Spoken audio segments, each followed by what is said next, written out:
Batisi TV, lawan Rashipi daka Frank Yamaha, dan Maxi Sports Scooter Aerox 155.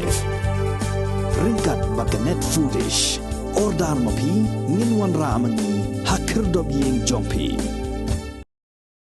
Kajing maramat ya kajing tua ke kenro jong kajing kiang dawar ksut daka National Highway Authority of India kalaya syat kanang bagi kali kendub yo banyak no nakani kajing kiang ke penyeso ya ke surok ba.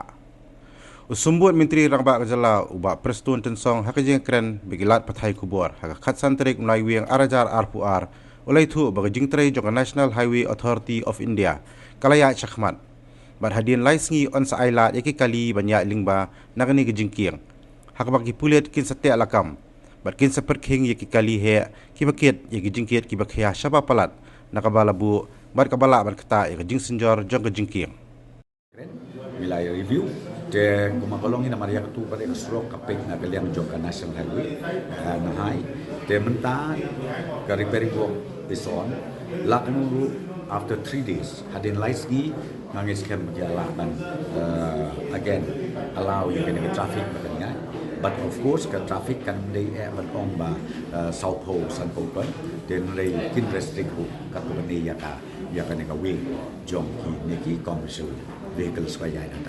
Dia harus kuat ni direction di project director cuma nahai bawa pun station yang tay bawa pun pendep ploy ke balai ini. Right now the construction work is on.